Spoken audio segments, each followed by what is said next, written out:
Hi student, welcome in science video. In previous video, we studied about motion of earth, in that rotation of earth, axis of rotation, and north pole, south pole, axis of earth. The axis of earth is inclined, then equator, northern hemisphere and southern hemisphere. Today we are going to discuss how days and night occurs on the earth. Here is given the motion of the earth. This is an experiment you have done in first video or first lecture. This is the axis of rotation, and because of this rotation the days and nights occurs on earth. Okay, so here is experiment. इथे एक experiment दिलेला आहे, तो experiment आपल्याला करायचा आहे. In that we have to do the arrangement like this. Stand a candle in the middle of a large table. Draw a big circle around the candle. Place a globe at any point of this circle. Light the candle. See that it is dark in the room. Suppose that the candle is the sun. Observe which part of the globe gets the light. Okay, so here अशा पद्धतीने आपल्याला arrangement करायची आहे.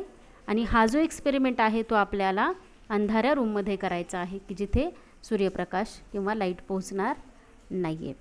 आणि एका टेबलवर ते आपण एक कॅन्डल ठेवणार आहोत आणि ती कॅन्डल पेटवणार आहोत आणि त्याच्याभोवती एक सर्कल आपण ड्रॉ करणार आहोत. आणि ग्लोब की जो मला मी तयार करायला सांगितलं होता बॉलपासून, असा एक ग्लोब तुम्ही तिथे ठेवणार आहात त्या वर्तुळाच्या एका पॉईंटवरती. आणि कॅन्डल पेटवल्यानंतर आपल्याला बघायचं आहे की त्या ग्लोबवरती कोणत्या भागावरती कॅन्डलचा लाईट पडत आहे. Okay, after that now looking at the globe from the direction of north pole, turn it anti clockwise. या सर्कलवरती, आकृतीतील सर्कलवरती आपल्याला जिथे आपण ग्लोब ठेवलेला आहे त्या एका पॉईंटला आपण मार्क करणार आहोत आणि त्या पॉईंटपासून त्या सर्कलवरती आपल्याला अँटी क्लॉकवाईज म्हणजे घड्याळाची जी दिशा आहे त्याच्या विरुद्ध दिशेने आपल्याला ती ग्लोबला टर्न करायचं आहे. This is how the earth rotates, that is it rotates from west to east. As you know, earth rotates from west to east. As the earth rotates, its different parts come into light of the sun one after the other. जशी जशी आपण ती globe rotate करणार आहोत तसं एक एक part जो आहे त्या अर्थचा, त्या ग्लोबचा, तो सूर्याच्या म्हणजेच कॅन्डलच्या प्रकाशात एकामागून एक असा येणार आहे.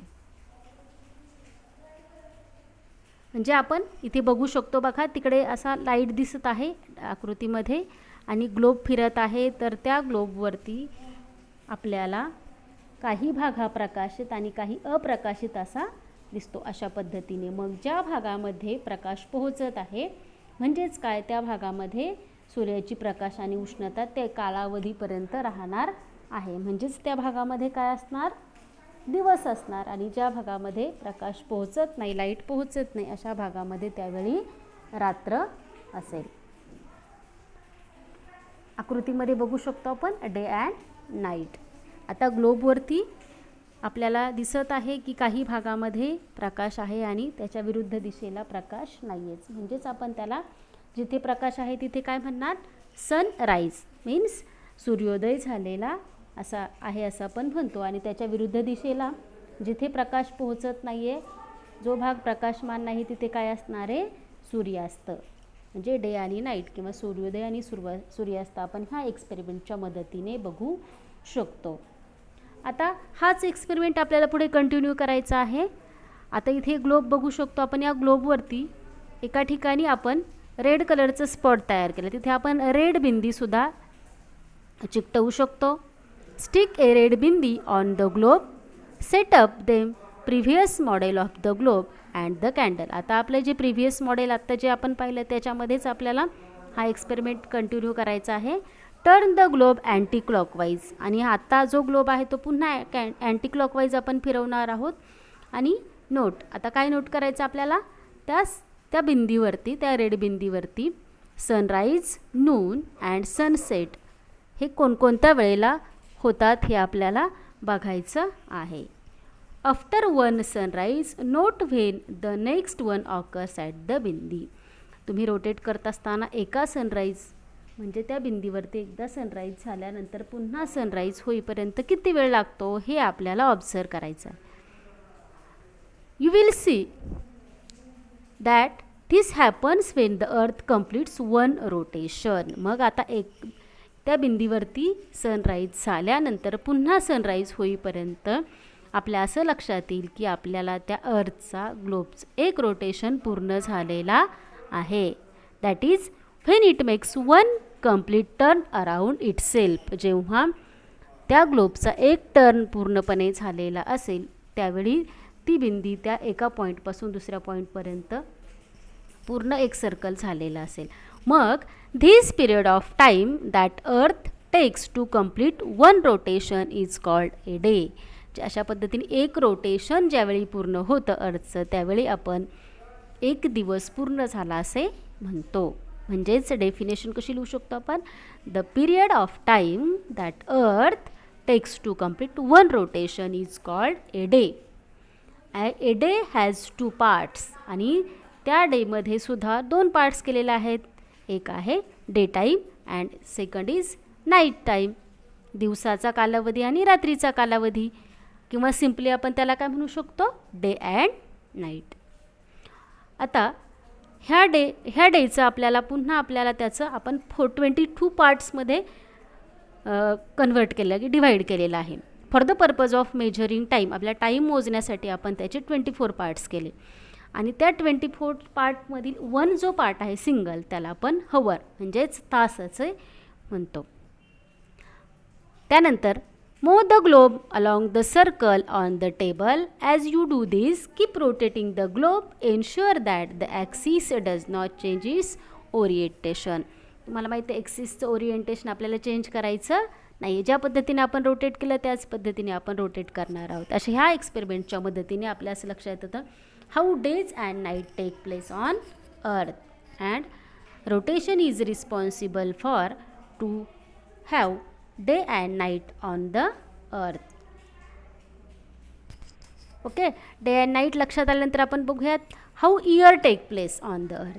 आता इयर कसं तयार होतं इथे तर बघा, eventually the globe will come back to its original place on the circle. आपण त्या सर्कलवरती ग्लोब रोटेट केल्यानंतर एका ठिकाणी एका पॉईंटपासून आपण सुरू केलं की नाही रोटेट करायला, पुन्हा त्या पॉईंटपर्यंत येईपर्यंत एक सर्कल पूर्ण होत आहे. मग हे सर्कल पूर्ण होईपर्यंतचा जेवढा कालावधी आहे this is how the earth revolves around the sun even as it rotate around itself.